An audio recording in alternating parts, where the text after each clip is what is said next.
What's up, Park Forest, Illinois, and welcome back to Speak Your Mind Radio podcast.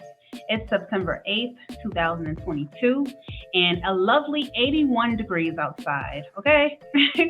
And I'm your hostess with the mostest, Queen Star, aka Ms. Hip Hop. And thank you all for tuning in to another incredible interview. We are now streaming on YouTube, on the Speak Your Mind Radio, Spotify, Listen Notes, iHeartRadio, Pandora, Amazon, and Apple Music. You know, wherever you get your podcast fix, Speak Your Mind Radio is there, period. Okay? Okay, you can watch this, like I said, this very lit episode on Speak Your Mind Radio YouTube channel. Do not forget to subscribe and like and share to your friends, family, and colleagues. Okay, guys, my homie Lil Queen Tasha from Philly Jams 95.3 is back again to co-host with me today. And we have a very interesting interview with a powerful artist who goes by the name LT Headtrip from Ohio. And the brother caught my attention out at the Main Street Summer Nights Music Fest in Park Forest on July 7th.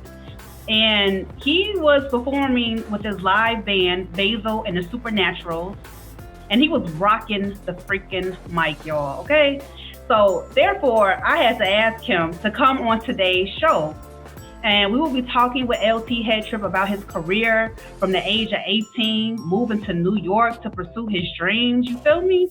And we will also talk to him about the times he shared the stage with artists like Benz Marquis, Ghostface Killer, and many more, and how he became the founder and CEO of an art rap label known as We Are the Karma Kids, and how he grew to become a name in the underground hip hop scene. So, we will also be discussing his single, So In My Head, which I'm always in my head, y'all, like literally. Yeah. It's hard to get out. It really is, I promise you. Which we will only play this song during this interview on Spotify. So make sure you get your Spotify accounts out. It's free and easy. Okay. Yeah. So this program is going to be lit, and don't forget to rate and share this podcast with your friends and family. You know, that dog, cat, whoever. You feel me? Okay. So let's get into it. All right, LT Headtrip, we start off each and every episode with an icebreaker question for the artist. So let's get started. All right, let's do this. All right. What's considered more important to you? The past, the present, or the future, and why? Well, out of the three of those, only one truly exists. The future is hypothetical, right? We are pretty sure the next moment will occur, but we can't be certain because it doesn't exist yet, right? The past theoretically could still exist, but the way that humans exist, it's already occurred and there's no going back. Which kind of makes it also hypothetical. If you think about it, the idea of tomorrow is a metaphor that doesn't really exist. So I gotta say, you got to live in the present. No regrets. Keep it moving. Wow. That was good. Yeah, I like that too. That was straightforward to the point. Theoretically speaking, you're right. Period. Yeah. Right. And of course, if I had to rank them, living for what's coming next is a lot more realistic as well. Why are you going to look out into your past, spend your time thinking about what could have been? I mean, everything that has occurred brought you to this point. And I know not everybody's happy with how their life is going, but if you're not happy with how your life is going, hey, you're still alive at least, you know, and you have each moment to rectify or to just exist in the way that you want to. Very true. So I wanted to know your name, LT Headtrip. Where did that name come from? You know, I was about 17, right? I remember I was going on a college trip to check out some universities in New York City. And I'd come up with the name Hectic. So Headtrip is kind of a combination of Hectic and Patrick, my government name, right? I'm also just about playing with people's minds a little bit with my music. I like taking idioms and flipping them. So things that you normally hear on a day-to-day basis, just tweaking them a little bit and messing with people's minds, getting them to open up their perception a bit. So Headtrip was an easy thing to land on. And the lieutenant part, LT stands for lieutenant traditionally, right? I wanted, in the vein of, MC Hammer or Dr. Dre, I wanted a title. Okay. And I've always kind of been the head of a small group of people that work really hard, but not necessarily the best out of all of them. I just have a skill of knowing what roles people fill and giving them space to do what they're best at, which is basically what a lieutenant does in most traditional senses of the word. Also, LTHT just sounds good. I remember I called my mom and I was like, Mom, I'm coming up with this rap name. I called him like an old flip phone right back in the day. And I'm like, can you Google the name Headtrip and see if there's any other rappers with this name? She got on. She was like, there's one dude in Canada, but he hasn't been active on his MySpace for years. And I was like, that name is mine. Let's do this. That's dope. Thanks for asking. Thank you for asking. I appreciate it. You're welcome. Yeah, that was a great question, Tasha, because I was wondering the same thing.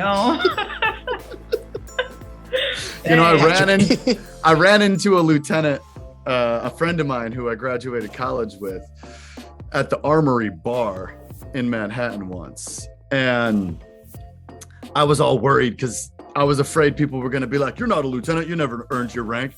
Everybody in there, all the veterans in there, all the dudes in active duty in there were like, I like the name. Let me tell you about some lieutenants I know. And like really fleshed out. I'm like writing down notes on a bar napkin. So it hasn't gotten me in too much trouble since, although I did just have somebody busting my balls, calling me a cop. Lieutenant detective. I was like, nah, let's not go there. I don't even know why I put it out there. I take it back, edit it out of the interview. Oh, that's funny. Like, too late for that. We're already here. Too late for that. But my friends call me Trip. Okay. So now you're like a rapper, a producer, and an engineer. So tell us about the type of headspace you were in when you just, decided to move up to New York. Like, that's crazy. Like, what made you do that? From Ohio. Yeah. So I grew up in Kent, Ohio, Kent State University. I'm sure a lot of people are familiar with the shooting that happened May 4th, 1970, right? The National Guard opened fire on a bunch of peaceful protesters protesting the Vietnam War, killing 4, ruining others' lives entirely with injuries. Anyway, rich cultural background in Kent, but I just wasn't getting enough. I had a lot of international students and professors, kids as friends, but still, it's just a very insulated area. And I just wanted to be in the birthplace of hip hop, Just wanted to take my talents where they could actually be tested. Because as it stood, when I was living in Kent, as a teenager, I was the best rapper around. And that just wasn't cutting it for me. I needed other musicians to challenge me and help me grow. And some of my favorite hip hop artists were operating out of New York. And that's just all I knew what to do. I was like, I'm going to move there, get a job at a bar, and work my way up the hip hop ranks. I ended up going to college because I was a pretty good student and I got some scholarships. So to make my parents happy, I took out a bunch of student loans for the first few years that I lived in New York. I graduated, got a master's degree, all while starting up my music career out there. Wow. That's really dope. Yeah, you did a lot. You gotta do it. You gotta do it, Definitely. So, being that you're, a rapper, producer and everything, what's your writing process like? Do you listen to the beat first or do you kind of like just start writing right away? It's always different. Sometimes I write the music and the lyrics together. Sometimes somebody sends me a beat or I'm collaborating with somebody and I write to what they wrote. Sometimes I write a song to one beat, doesn't work out. I just take the lyrics and put it on something else. But my general rule is when I feel inspired to write, I write. Much to the detriment of me finishing projects or of me just doing other things, going out, hanging out with my friends. If I have the inspiration to write, I got to get the words on paper, because at the end of the day, I'm a writer and a performer, first and foremost. And if it hits me, that might be the best track I've ever written. That might be the track that everybody needs to hear. So that's the long answer. Short answer is my writing process is when it hits, I go for it. Definitely. Just like that. Quick Just question, like that. real quick. Yeah. Do you remember your first rap that you ever did? Yeah. I remember I was in 5th grade and I was in a group called Fat Cap. My name was Busta and my homie Javier's name was Papa Cat, Busta Cat. We're so silly. And the We're names, y'all have 5th the graders. names. Right. I know, right? I know. 5th graders. And it was something like, my name is Pat. I'll be fat with a PHAT is where I'm at. Hey. And I remember like talking about my buddy selling drugs at school. I was like, here's selling drugs and you think it's cool. Some, but you just a fool. I was like the number 1 dare student in my class. I was in 5th grade for everybody at home. 5th grade. So that was a while ago. That's funny. It is hella funny. Wow, I love it. I haven't thought about that in a long time. Back down memory lane. Yes. Oh God. Okay. Okay. So, speaking of all these crazy wild names, like exactly how was it working with the infamous DJ and producer Samurai Banana and building the infamous diverse hip hop rap label We Are the Karma Kids? I showed up to New York with a 18-song album that I had produced and recorded in Kent, ready to go. And I went to Fat Beats, this dude Creature that I had seen tour through Cleveland at some point. I gave him a copy. I gave all the dudes working at the record store a copy. And the only person that listened to it was my friend Julia, who I met when I first got to college, right? She was an upperclassman. She gave it to, Julia. No, I never make a fool. You got bars. Lil Queen spitting. So he listened to the album front to back, told me he liked it, told me I needed work on my production, told me my verses were too long, told me my song titles were whack, and thus birthed a great relationship. He, also a producer, was like, rap over my beats. I remember we would just sit in his dorm room and he would just go through beat after beat after beat. And as a DJ, he had all these instrumentals from different hip hop artists that I'd heard growing up. And so we started building sets and writing music together, and we still write. I mean, I was just in New York. We spent 5 days in a studio making new tracks, recording some stuff I'd already written. To this day, we've been doing it. And as we started making music, we attracted other people, right? I had my own home studio set up. I'd bring people over to record, just to freestyle, have some fun, play a show in my basement once we moved off campus. And people started asking me if I could help them release their music. And I didn't know what I was doing back then, but fast forward a few years and I was throwing shows in Brooklyn and Queens and recording records and helping people get the word spread about their music too. So it spread from just me and Banana to a larger group of people. And we just had a lot of fun with it. We toured the country. We put out a dozen or so records in that formation from 2013 to 2019, and had a lot of fun with it. Got to meet a lot of really important, really powerful musicians. A lot of fun. Karma Kids has continued to evolve. We took a little hiatus, but we're back. COVID threw a wrench in, I think, everybody's plans. But we're back. We're in full force. We just rebranded a bit, got some new logos going. I'm real excited about it. And Banana's right there with me doing it the whole time. Banana, it's good to have so friends, cute. Speaking of logos, Nicole, we were talking about the logo before. The logo is crazy. I don't know who came up with it, but describe that logo to everybody listening. So, which logo are we talking about? the twins that are connected by the All right. lung.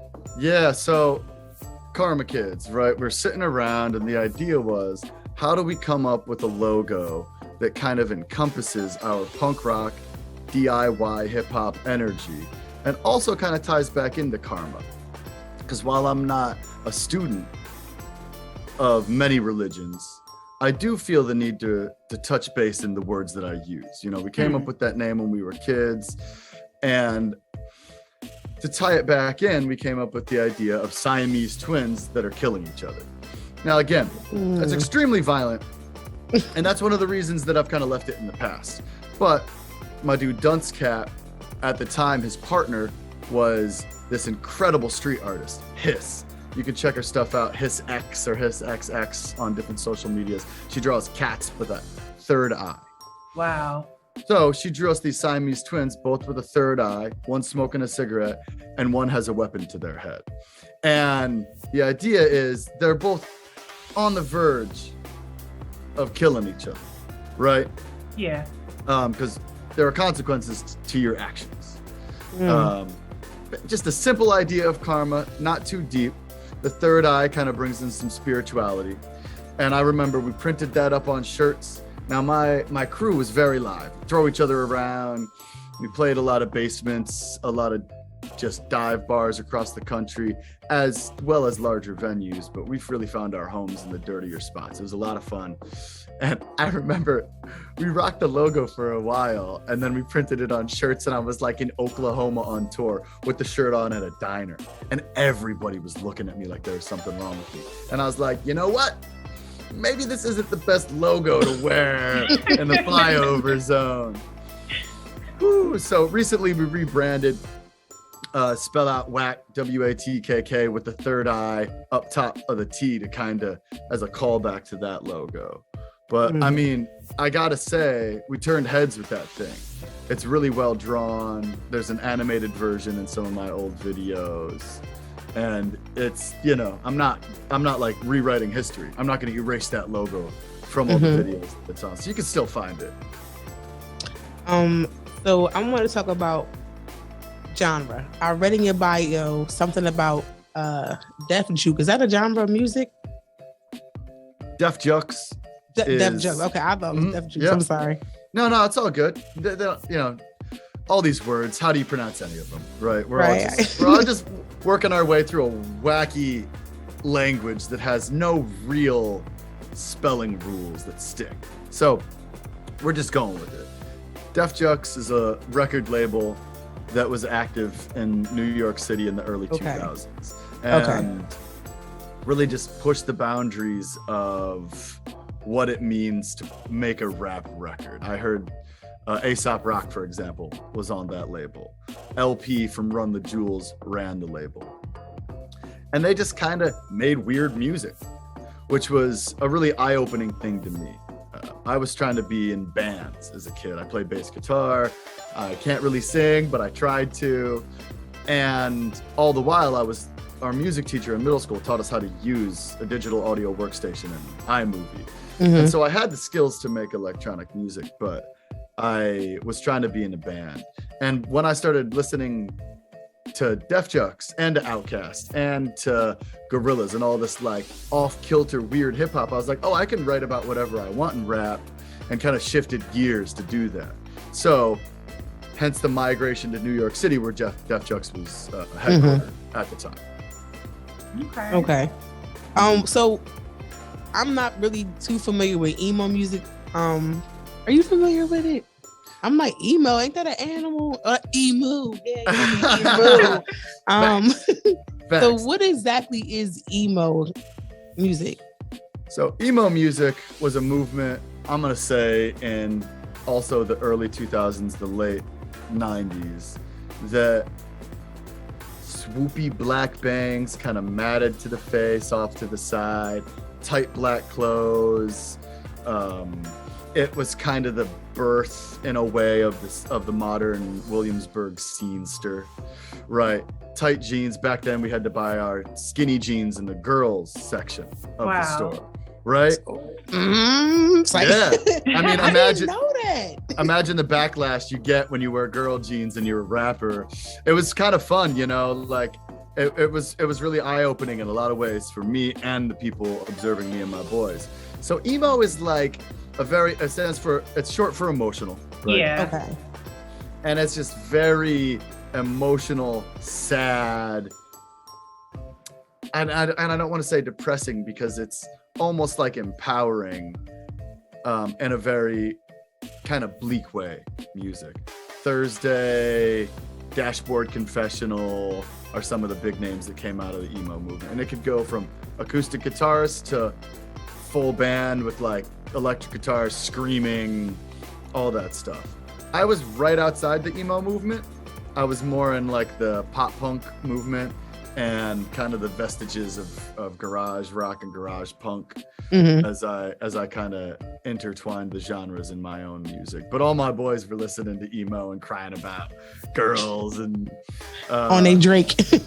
Yeah, and you know Drake has a lot of emo tendency and a lot of emo vibes. I definitely see how he has at least, you know, been influenced, if not picked and chosen some stylistic things from the emo movement of the early 2000s. Most definitely, because you are a product of your environment. Like, I mean, you picked up a lot of things from the lieutenants around you, to your professors, to your teachers. I mean, it's incredible how you kind of, you know, came up with your own Headspace music. It's in my head, like, you know what I'm saying? Yeah. Like, you cannot deny that, and I love it. And you know what I'm saying? Speaking of genres of music and things of that nature, you know what I'm saying? Like rap music, like you shared the stage with both Biz Markie and Ghostface Killer. Like, tell me what that experience was like for you. Yeah. I mean, it's only fun. It was wild. The Biz Markie gig came to me as kind of an accident. I don't do pay to play. Anybody out there that wants to be a musician, if you got a promoter telling you to sell a certain amount of tickets to be on a bill, not worth your time. Don't do it. You need to get paid to play, not the other way around. Right. So there's this promoter who generally set up those kind of shows. He calls me, asks me if I want to be on this gig, opening for Biz Markie and Slick Rick. And I'm like, nah, find some other clown to convince to sell tickets. And he's like, no. You don't have to sell the tickets. It's this Friday. I had a act drop off. I just need you to perform. That's all you have to do. Wow. And I was like, say less. Let's do this. Right. What a show. We played at the Gramercy Theater in Manhattan. Huge place, like enormous, biggest place I'd ever seen. They gave me a cordless mic. I snuck in 11 people. Dang. 11 people paid $30 to get into the show.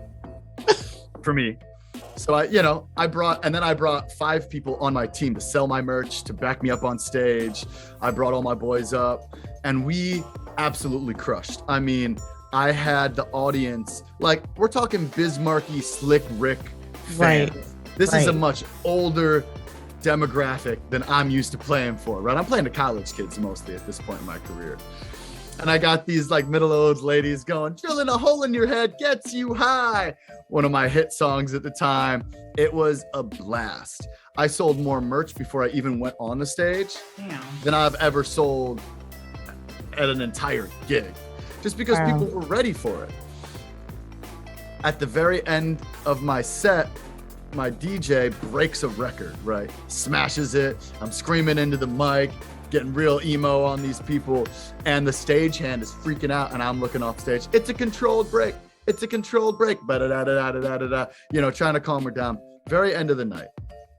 I'm up in the catwalk, right, with the producers, and I'm filling out my paperwork to get my $30 or whatever I made for playing that show. And that stagehand hands me a beer. And she's like, you like Budweiser, you more a Tecate guy? And I'm like, I'll take the Cerveza, thanks. But I thought we were in a fight. And she's like, I'm off the clock. That was a great performance. All right. I saw the Biz, may he rest in peace, and Slick Rick, the master of storytelling, backstage. I didn't approach. I wasn't rude about it. But, from afar, gave the respect. Although my boy literally bumped in to Biz Markie trying to find the bathroom. Bounced off the dude's belly. The dude was so tall. And Biz just goes, and is on his way. And honestly, that is a beautiful interaction if I've ever seen one. Now, who was the other? Oh, Ghostface Killah. So that was through my university. I played on a stage directly on the other side of the field from Ghostface, directly after his set. And we had built up this album release rollout for our project, Go Hard or Go Homeless. And so my friends were holding up the sign. We were couch surfing, you know, it was our senior year. Some of my boys had already graduated and we didn't know what we were gonna do with our lives. So we made a record about it. And Ghostface from the stage is like, go hard or go homeless. That reminds me of when we were selling tapes out the back of RZA's trunk back in Shaolin, mad respect. The second that he's done performing is the end of the year festival. Everybody just, you know, goes 50 feet to the stage on the other side, the whole crowd, and we hit it off. I would be remiss to not say that Ghostface and his crew lingered on that stage to watch us perform our set. And some of his family that were up on stage with him joined the audience, and we tore the roof off. I mean, I think that one's still up online if you search Hofstrafest. It's the college I went to, Sarcasmo, C4, you'll find that. It was a great performance. And that was early in my career, right? Mm-hmm. Like those were the biggest names that I would, to this day, probably play with. And that happened years and years ago. And I quickly learned, that dude Creature that I brought up earlier explained to me, like, cherish these big moments, make everything you can out of them. You might not get another opportunity to open for Slick Rick at the Gramercy Theater. Right. You know, and so I did. I documented all of it. I'm really grateful for the opportunities that I've had through different promoters, through the university that I attended. And I keep it moving. My favorite performers are people not a lot of people have heard of, but it is a lot of fun to tell stories about opening and playing bigger stages. Okay, well, go into that. Like, try us. Like, tell us one performer that you think that we may not know, and tell a story about it. Right now, my boys Billy Woods and Elusive. I don't know. I just had to play it real quick. They've recently put out an album with Alchemist, a producer that you've heard the dude's beats, under the name Arm & Hammer. Now, Baking soda. So, you know, 7 years ago, I was trying to be a part of their scene. 2 years after that, I was booking them shows. I booked the first Arm & Hammer show at a dive bar in Astoria. And now they're internationally touring. They're finally popping off. Both of them getting the dues that they deserve. I went and saw them in Portland. Hundreds of people coming to see them play. And it's like a beautiful thing to watch these artists that I was sharing an audience of 20 people with in Brooklyn when we were all living there. Both of them are from Brooklyn. Now, tour international. It's a beautiful thing. And then you got like my homie Googie, who we've put out a couple records on Karma Kids of his. People love his music, Googie. And just sharing a stage with him is a beautiful thing. So, you know, it's all relative, and you got to make the most of every performance that you take on. Now, I wanted to backtrack real quick. So you mentioned you play the bass. You don't play anything else, any other instruments? You know, I can mess around with some keys. I get down on some drum pads. Okay. I played drums in a punk band for a little bit. But I'm more, you know, percussion. You can hit a keyboard. You can hit a drum machine. Bass is a very percussive instrument. So those are my main tools outside of the software that I use to produce. Who are some of your favorite producers besides yourself? My favorite producers beside myself. I mean, again, I'm a little partial to my own label. Teddy Faley's an incredible beat maker and a rapper. I came up listening to LP, right, of Run the Jewels produce. Prince Paul. I fell in love with MF Doom's beats when I was a kid. I learned about Dr. Dre when I got to college. I love his early work directly with George Clinton when he started the G-Funk era, you know, but there's just like countless producers that have inspired me. I'm also inspired by punk bands. And to be a producer on a rock album or a funk album, as I've learned helping Basil and the Supernaturals produce some of their new singles, is a much different thing, but you're still in the studio creating the music. So the rock band Primus had a big influence on my early work. And as far as hip hop producers go nowadays, I've been really into Zodiac, spelled with a 1 instead of an I, out of Akron. She makes incredible beats. Oh, is she? Okay, shout out. Okay, finally a woman producer. Right. I love it. Yeah. Yes. Oh yeah. There's a Man. lot. There's a lot of women in hip hop. Yeah. Especially right now that are finally getting attention that they deserve. For sure. Amen. For real though. Amen. Right. That's real talk. LT Headtrip. Now, you know what I'm saying? We got less than 10 minutes on this joint. We got like less than 7 minutes, you know what I'm saying? And I could talk to you all day. I'm sure Lil Tasha Queen can talk to you all day too. Yeah. Facts. But yeah, I wanted to get into your, you know what I'm saying? Yeah, get into your head about the song So In My Head, because that joint was every freaking where, and the video was absolutely crazy. Naked! He was naked! Yeah, I do a lot of overlays. You can't actually see anything. You know, what can I say? I put myself out there in more ways than one. You know, I think that being vulnerable is an exciting thing for me as an artist, and I think it brings me to another level. So when I wrote this song, I don't really sing like that, right? And I'm a little emo. I'm a little sing-songy on this track. I'm a little more melodic than usual. And it was a time when I was leaving New York. I decided, my ex and we decided to split up. I was the one leaving the city. She stayed, and it was a huge transition. And it's so hard to get out of your head. You know, I spent a lot of time right up here. And so I wrote a song called So In My Head. Now, I have, as I mentioned before, a song about trepanation, which is the act of drilling a hole in your head to reach enlightenment. It makes you permanently high. I mean, I don't think the song's not on streaming anymore, but you can find it on Bandcamp. It's called Trepanation. Drilling a hole in your head gets you high. So this was a play on I'm sewing my head shut, because I'm so in my head that I'm sewing my head shut, right? I filmed the music video when I first moved to Portland and was staying with my partner in a crappy motel right by the airport. And I was like, this is depressing. We got to make a music video. Actually, my dude Dunscap was like, you got to make a music video about this. So I was like, all right.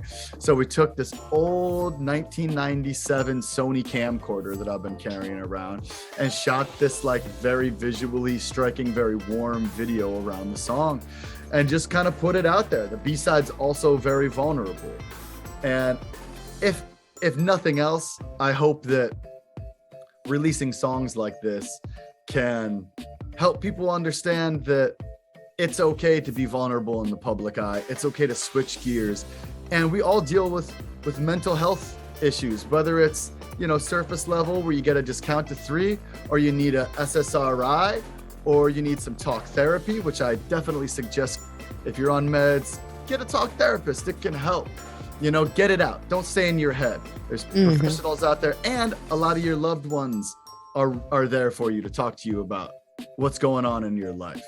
It's not all just like punk rock and pushing through and spitting the dopest bars. It's also taking care of yourself, you know? And Basil, the funk band that I tour with, Basil and the Supernaturals, has really helped me not only unlock that part of my music, but also unlock the melodic part of my music. Because while I'm not a strong singer, I can learn and I can figure out how to do it. It just takes a little bit of time. Thanks for asking about that single. That was a lot of fun. I'm going to re-release it in the fall. I animated the cover art a little bit, so be on the lookout for that when the weather starts cooling off. I know we don't have a lot of time. We got 4 minutes. We limited, but just real quick, I like his song "Catch That Ferry." I like the video animation. I'm like, yo, he's really, really funny. And the one, what's it called? And neck right and your neck right. Yeah, I'm looking at, yeah. I'm like, you would not think that he was a rapper. Like, you don't come across to me as a rapper. Like, LT Headtrip, when you hear that, okay, LT Headtrip, okay. Tattoos, maybe, okay. A lot of jewelry and stuff like that. And then I'm like, he ain't no rapper, man. I'm cracking up at your video. I called MZHIPHOP. I was like, yo, this shit is so fucking funny. Like, he it's fucking hilarious. called me on the phone. It was hilarious because I'm like, yo, this ain't real. Like, I'm like, the collar, shirt, the khakis, everything. He just like, yo, that shit is hilarious. I really appreciate that, you know. And I mean, you are MZHIPHOP, you know. Like, I have been so welcomed into hip hop from the moment that I started. Of course, you face challenges when you start something, you know, when you come into a scene that isn't yours. Hip hop is black music. I'm a white dude from Ohio. You know, like, how do I fit into this global phenomenon that started in the Bronx with black people making great music and following a long tradition of incredible African-American music? And I just am myself. I talk about who I am, and I'm generally welcomed with open arms. And it's been a beautiful thing. I mean, here I am on a podcast with MZHIPHOP herself. You know, like, I opened for Slick Rick. Like, what is that? Like, I've just had incredible opportunity, and through all of it, I defy the laws of tradition, but I respect the heritage and I respect the culture so much. You know, it's important to respect the greats and know where you come from. And I think that that is one of the main things that has helped me stay in the lane that I'm in. I'm myself, I'm unapologetically unique, but I have nothing but love and respect for those who paved the way before me and continue to pave the way into future endeavors. Amen, man. Thank you so much for coming on the show. Why don't you close it out and tell everybody where they can hear your music at and what you're going to be doing next. Just close it out. You got 1 minute and 45 seconds. Let's go. I bet. I got this. So you can find me anywhere at LT Headtrip, HEADTRIP. Instagram, Twitter. You can send me an email, ltheadtrip@gmail.com. If you want an overview, ltheadtrip.com. I'm sure there's going to be links in the notes. I got another album coming out this fall that I produced with a bunch of my friends. Posse cuts for days. A lot of fun. If you want to look up We Are the Karma Kids, you can find out what my homies are doing as well. I'm going to be back in the Carolinas in October, early October, and late September. I'm going to be in Northeast Ohio and some in the Midwest touring with Basil and the Supernaturals. Again, you can find my tour dates online and just find me where you find me. I also run a podcast company called Odd Conduit Media. Look that up if you want some stuff on some video games and some comic books. And in the meantime, get out there, write that song that's in your heart, express yourself, love yourself, tell your friends you love them. I got to shout out Lamont Manuel, Rich Jones, Colossal Structure in Chicago, Lil Queen, MZHIPHOP, Queen Star. Thank you so much for having me on. You're welcome. You're welcome. I encourage everybody out there, speak your mind. Don't stop till you get what you want. Much respect. Peace and love. Yeah. What I'm talking about. Thanks for having me on. I appreciate the opportunity. You're welcome. Thank you again. We appreciate you coming on. Thank you, Tasha Queen. What's up?